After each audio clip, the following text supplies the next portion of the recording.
Eyes of and when I walk down those stairs and turn the corner, but then I forget something when I get to the middle of that other table down there. And I turn around and come right back up real quick. And the people are almost dancing and acting. Guess what? If they're doing that, everybody that's still up here, they all know that that person is full of jive. Because you go, what I'm going to say. Look, there's going to be a lot of questions asked. And eggshells is not what we're going to be on this go-around, because the Ummah depends on it. So anybody that's uncomfortable, they have to pull out their pen and paper, and they have to challenge anything I say. Like, are you sure that's open? I think that's open to everybody. That is open to everybody. Just to see, it's good, healthy too, because to see whether you know what you're talking about or not. You know, so that's wide open for everybody. But anyway, what would we expect? That's what we would expect. Why? Because when you do an analysis of where you're going, if you got 40 years of experience in this, right? The first 20 years of training, the next 20 years, you got it down pat. In the last 10 years, you move from being oppressed to a predator. You are setting them up. That's where we are right now. The symbiotic relationship is this. We have set everything in Oakland. All the people and all the people leaving, I had the principal of the school and all that, when Abdul-Malik had just departed, and Mukhtar knows this, they were sitting there tweeting Abdul-Malik. They were having a meeting with me. And the niggas were sitting right in front of me, and Mukhtar and I discussing. They was tweeting Abdul-Malik. He's not supposed to be a part of it anymore.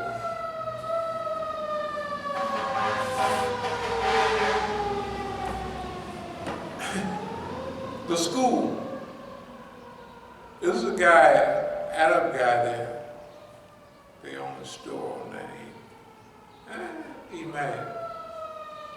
You know, Imam's son got killed.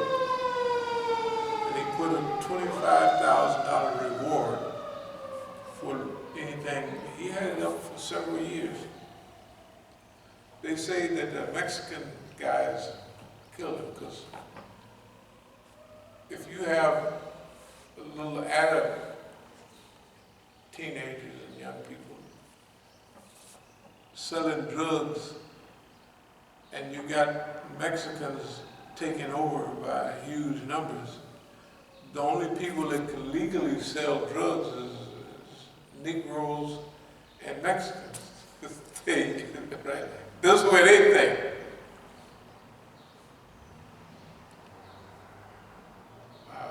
Imam sabotaged a couple of cars of mine, timing belt, stuff like that. But anyway, that's not the point.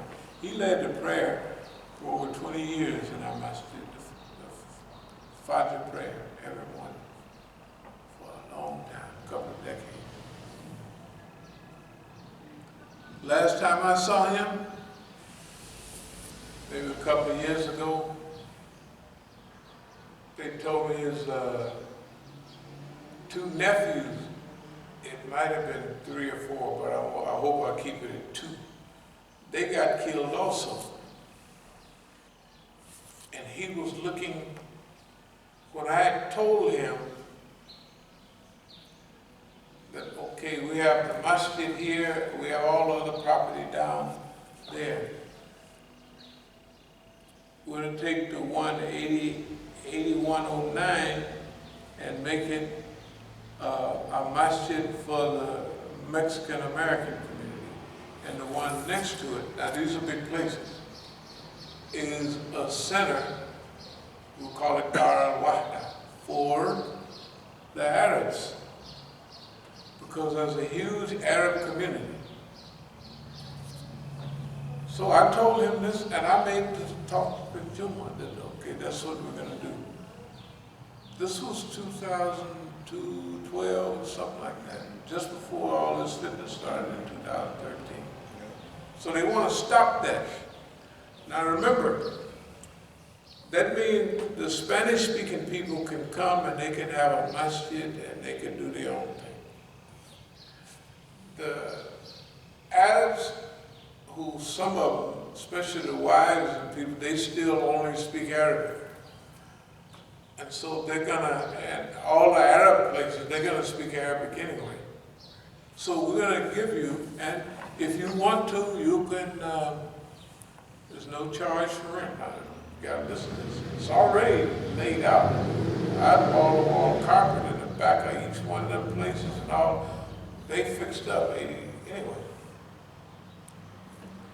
So I told them about it, and I didn't get a response. You know what the response was? They joining Mukhtar and coming. Remember him coming in the door? Instead of taking up a free offer, you don't have to pay no rent, you don't have to pay nothing. No taxes, you don't have to pay it. We're going to take care of all of that. That's what we're doing. But we told them, if you like to help out a little rent, if you feel a warm spot in your heart, then hook us up. Those Arabs, you see them busting in the masjid, right? They're coming in and they overpower me. That is probably the best picture that we have because it lives up to the exact idea we stated. The last independent African-American masjid. And here come the Arabs busting in the door, and here's the poor Imam Musa, that they just come in and they take over. That's wonderful. You can't. They thought it was a negative point. Showed them as powerful. It's Mukhtar, you got to look at him on there. He is acting silly. But everywhere else, you got to look at it like this. There is no person alive, African American, Mexican, Arab, that would put up with all the stuff we didn't put up with unless it was a plan. Unless the people were cowards. That's the only thing that it could be. Either the government has beaten me down and broken my back, that's all. Or the reason I didn't respond to this, it's got to be that, right? Or it was a systematic plan going on all the time, and it came out better than expected. Because when you plan it, you get some things, but when Allah hook it up, see, they're looking at it from their position. And Allah is looking at them. They're not seeing.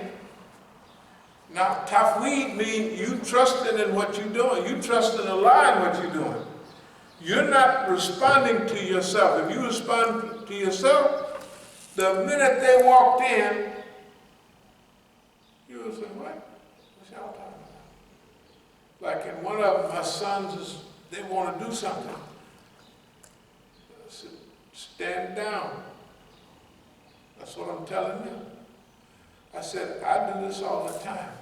I've had people leave and act crazy for decades. The symbiotic relationship, there's a difference between the symbiosis that's going on in Iran and what's going on here. Ours is a direct result of tafweed. Everything here is a direct result of tafweed. What's happening in Iran is almost the same thing, but it's just that everything that's happened in Iran for the last 40 years, nobody could, it's Allah doing it. Do you remember Tabas, 1980? When they was going over, they going to raid Iran and take the hostages. And all the helicopters crashed into each other. Tabas, yeah. All that, look, Iran, can you imagine these Americans? All them big helicopters. In fact, when they told Imam Khomeini about it, he just said, Alam tara kayfa fa'ala rabbuka bi ashabil fil. I said, man, that has been going on all the time. That don't mean Iran haven't been getting hurt with poison gas, economy. But because of their oppression against Iran is what caused their independence. Because of the government oppression to us is what caused our independence. Now, remember, like everybody is against them, the Israelis, the Saudis, and a few Emiratis around there. But they're now beginning to win the global, the United States could not. There was a time when it could have invaded Iran.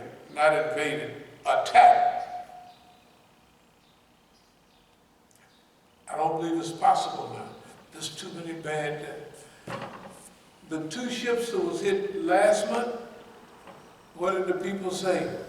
The Arabs say there ain't no proof in Iran, there ain't nothing.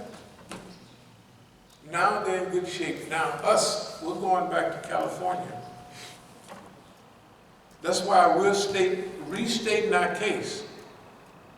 On all of it, not only restating our case, we're going to ask questions about Symbiotic. Symbiotic, where did you go in Oakland?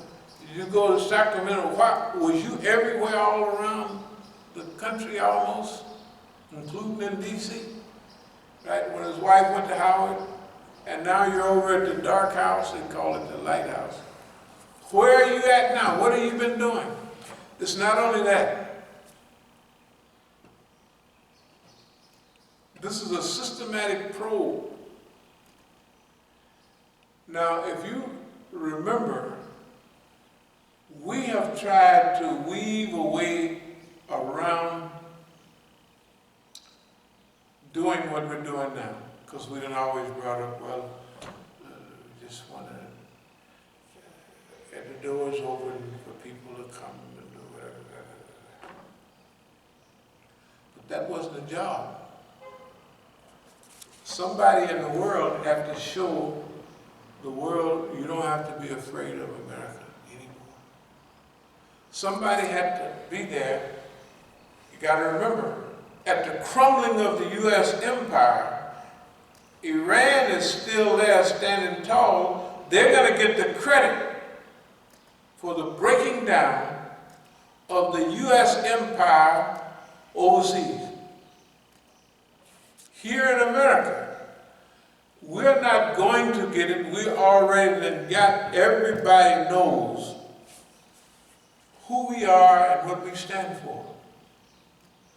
And everybody knows, although we're going to ask, we're going to demand accountability. See, we've been using words funny like, Allah is al-Hasib. Allah is al-Hasib, the accountant. But Hasib is a human accountant, right?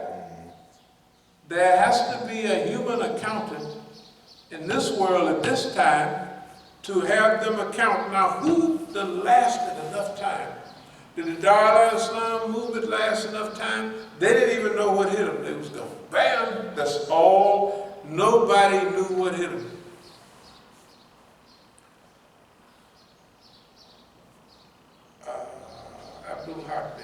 The Islamic Party of North America. You know, one thing Abdul Haq told me, he said, man, every time we had fitna, Nahidian out there in Manassas, Abul Faz, Bahram Nahidian, that's what they call it. His name is Abul-Faz. I know him pretty well because I used to stay out there on his farm when I first got here. First, they were selling the place down there on 16th Street in Montague. They said, well, we're in the process of selling it. You can use it for a masjid for a while. So for about 3 or 4 months, I used it. I had Juma there and everything. Then it was sold. When it was sold, I had to find a place. I was looking for a place in a hurry. So Bahram told me, you want a place to put your books. First of all, he had told me I could come out to the farm anytime I want. And so he said, I got a big garage, bring all your books, because I had tons of books. And you can put them in the garage on the farm. When I brought the books to put them in the garage, I said, is this the farm? He said, yeah. I said, I'll take it. So I stayed out there. January, man, I stayed out there quite a while. So I learned background. I learned how you just rub your shoulder, put you to sleep almost, like a snake charmer. That's what he reminded me. He's a snake charmer. Because all the people that were Sunnis here, he just rubbed their back. There's nothing wrong with Shias. Pro-Shia as I am pro-Sunni. I don't have no madhabi, nothing. There's none. To me, they're both equal. And I have my own vision of what all of that means. It's my own personal vision. I don't even talk to nobody about it. I don't talk to Shias about what I like about Shiism and what I don't like. I don't talk to Sunnis hardly much about what I like about Sunniism and I don't like about it. I don't talk to them about it. Because it don't make no difference whether Imam Hussein was martyred 1,400 years ago. I like him. I'm not against nobody that don't realize who he was. That out of all the books they read, they don't know who Imam Hussein. Okay, forget it. That's your business. You want to be a non-know-it type person? That's fine. But there is Sunnis that don't know the hadith about Imam Hussein. They don't know. I gave a whole lecture on the hadith from the Sunni perspective on Imam Hussein. And the Shias put it on their thing because it's almost the same thing they have. So I don't argue with people. I said that I don't get into arguments. Maybe the first few years we talk about it a little, but we got enemies now. I'm focused on the enemy. Just like I wouldn't fight a Negro for the white man, I'm not going to fight no Shia or no Sunnis for him either. No, we're not going to do that. I'm not going to do it. They can fight me all they want.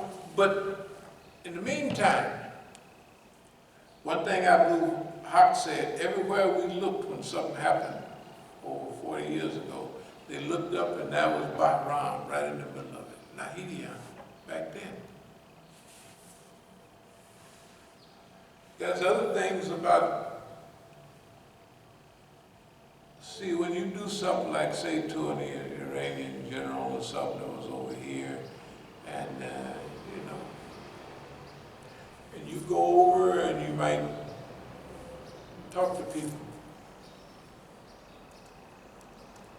I see how they done some of our brothers. When our brothers used to be thin, martial artists, everything. Now he's obese. Maybe then it was just 400 pounds.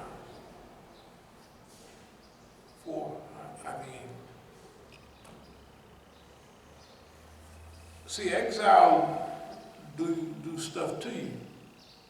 Exile, since I've been exiled before, I knew what effect it had on me a little bit. So I knew how to keep busy. But if you tried to get back here different kind of ways, but you got a serious charge on you, you just go to prison. And you can't come back to the place of your birth. You've discovered all the missing elements. When you get there, it might be a glorious revolution, but after you're there, especially you're working in the press in the early days, and you're writing for Kehan and all of them people, pretty soon, you see all the spots in the society. It can cause you can have emotional instability. Who got him over there? Bahram Nahidian got him over there. Whatever happened, I'm not saying what happened. Anybody can remember exactly what happened. How they mailmaned up and how they did whatever they said they did. I know what they're doing. Whatever it is, they can't come back here. Nahidian's still out there. You know, I tested the Iranian crew this last February, anniversary of the revolution. They had a delayed program. I had been out of the hospital for a while. I went out there, and I wanted to see how many Iranians was in on all of this stuff. Everybody came to that program at Nahidian's joint was in on it. Out of all the close comradeship and brotherhood, see, I wanted to see, here's what I wanted to see. If I'm the great Imam Musa, that had his back to the wall with y'all all the time, how many of y'all will go down with me? Probably they just invited the ones that was against me. Maybe a few did speak on my behalf when they was doing what they doing, when they do what they do now. But all the ones that was there, so much so they was playing with me. You know what's going on? You shouldn't even eat none of the food. You sure you should eat that food? I mean, the salad. So I just put more of it in my mouth. I said, what are you talking about? Playing with me. But that's why I went to the program. I haven't even seen an Iranian since then. Because that bunch, now, don't forget now, all these people are our home folks. We got to look out for their interests here. That's a symbiotic relationship.